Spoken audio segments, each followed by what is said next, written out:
Y'all, I have chosen all summer books to read for the month of July, and I'm so excited. I have chosen seven summer reads to read in the month of July, and I want to share them with you. So grab your drink, get your snack, and let's talk about my July TBR.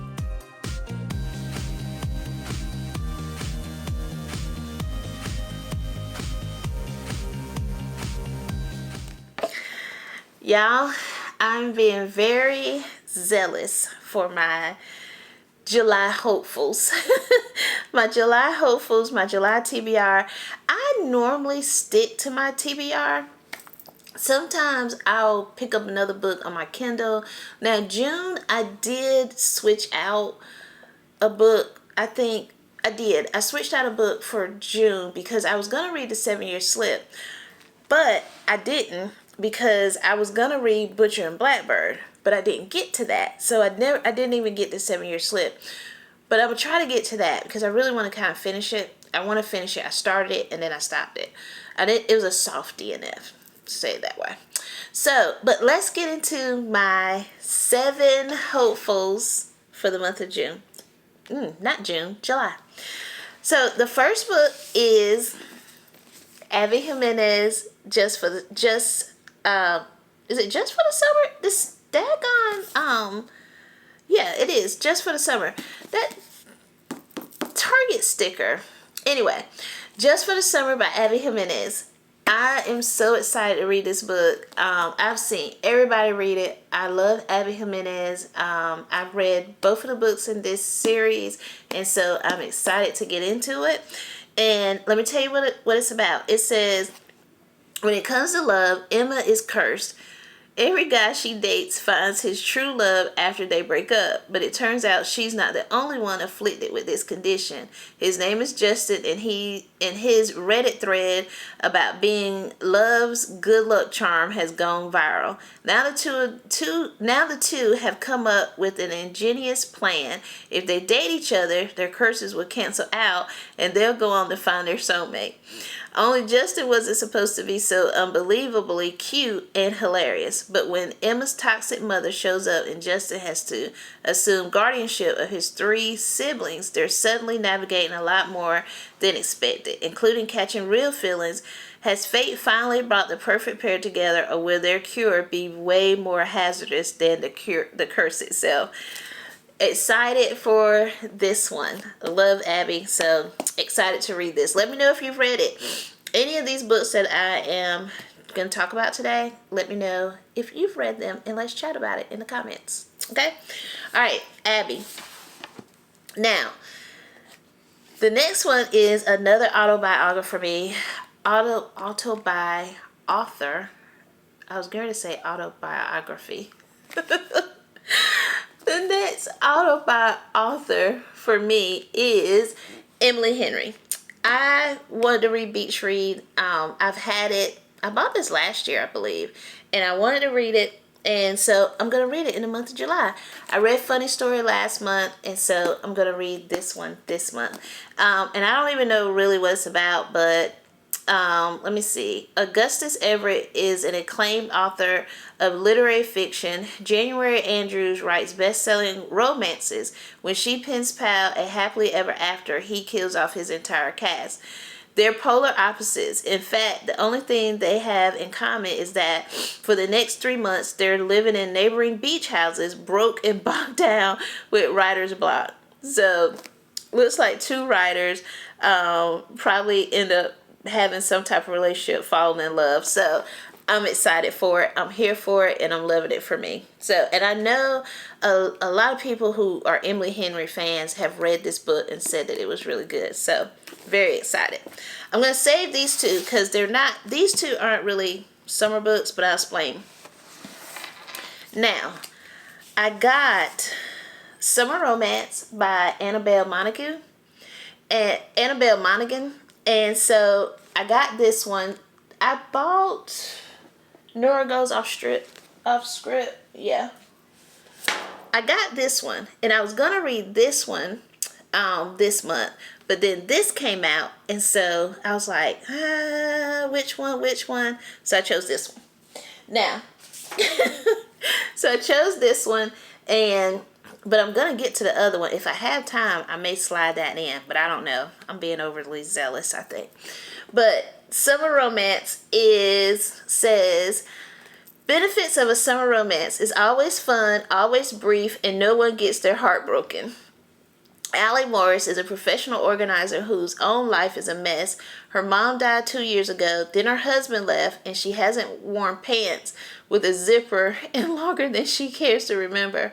No one is more surprised than Allie when the first time she takes off her wedding ring and puts on pants with hardware overalls count right. She meets someone, or rather her dog claims a man for her by peeing on him. Oh my gosh. Ethan smiles at Allie like her pants are just right, like he likes what he sees. He looks at her like she's a younger, braver version of herself. The last thing newly single mom Allie needs is to make her life messier, but there's no harm in a little summer romance, is there? So I think that's going to be cute. So I got that. Now, y'all, I hope this is really good. And this would be my first Catherine Center book, but I got the rom-commers. And y'all, get into that. Look at the edges. Look. It's beautiful. And I love it for me. So I wanted this book. I kept waiting for it to come out, and I was like, it's out. I went to Target. I didn't see it. I didn't want to order it on Amazon. I probably could have, but and I didn't want to put it on my Kindle because I wanted the physical book. So I went to Barnes and I got my copy.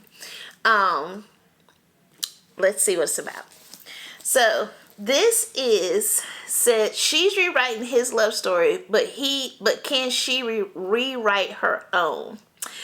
Emma Wheeler desperately longs to be a screenwriter. She spent her life studying, obsessing over, and writing romantic comedies, good ones, that win contests. But she also has been the sole caregiver for her kind-hearted dad who needs full-time help. Now when she gets a chance to rewrite a script for famous screenwriter Charlie Yates, the Charlie Yates, her personal writing god, it's a break too big. It's a break too big to pass up. So Emma's younger sister steps in for dad duty, and Emma moves to LA for 6 weeks for this writing gig of the lifetime. But Charlie doesn't want to write with anyone, much less a failed nobody screenwriter. So I think there's going to be some enemies to lovers type situation going on, but I'm excited to get into this one. Yeah, and look, y'all, it's so cute. It is so cute. So I'm very, very excited to read this. I have Hello Stranger by her too, I think. Let me see. No, The Bodyguard. I've got The Bodyguard. Why do I keep looking down? My bookcase is down here. So I keep looking down there for all the books that I got that I need to be reading instead of buying new ones, but whatever. So I have The Bodyguard by her, and that cover is really cute too. So excited for me. Let me know if you've read it. And then, now this one, these are the last of the summer books that I'm going to read. And then I got The Paradise Problem by Christina Lauren. Super excited to get into this. Same thing. I went to Barnes. No, I got this from Target. Was this when my kids bought me books? Don't know. Anyway, I got this one, and I'm excited about reading anyway, so I'm going to stop saying I'm excited. I'm just, a bookish person that loves to read, so it's my thing. But I am excited. I will stop saying I'm excited. Anyway, Christina Lauren, The Paradise Problem. This one is about Anna. Anna Green thought she was marrying Liam Weston for access to subsidized family housing while at UCLA. She also thought she signed divorce papers when graduation caps were tossed, and they both went on their merry ways.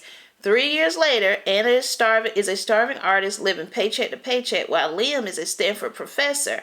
He may be one of 4 heirs to the Weston food conglomerate, but he has little interest in working for the heartless corporation his family built from the ground up. He is interested, however, in his $100 million inheritance.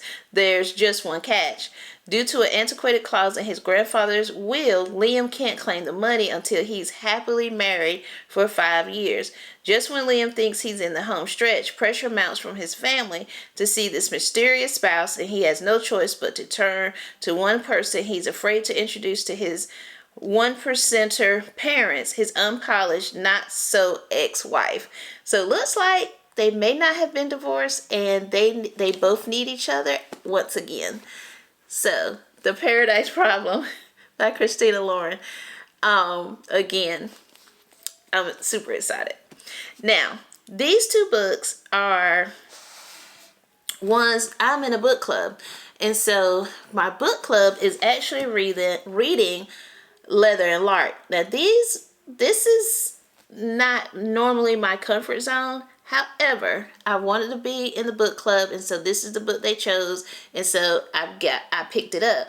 However, I did not read Butcher and Blackbird because, again, they're a little bit different, but the book club I'm in is mystery book club. It's mysteries and thrillers. So I do read mysteries, although I'm not reading any for the summer reads. However, so I picked these up. I'm blabbing.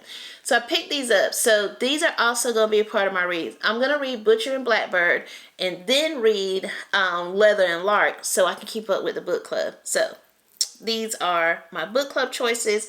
And so you might say, Teresa, how are you going to read all these books and work and then do YouTube and all the things?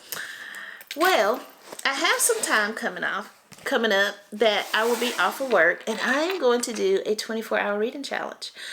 I said some months ago that I wasn't going to do that anymore because I fell at them. Y'all, I gotta have my water. Anyway, so I don't do good at these 24-hour reading challenges. I end up staying up way too late, and I'm delirious the next day, or I get distracted and I don't finish a book.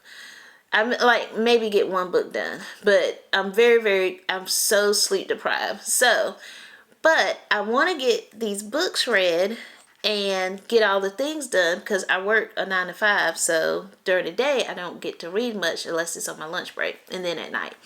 Anyway, so I'm going to do a 24-hour reading challenge. I'm going to vlog it. I'm going to do it over the 4th of July weekend.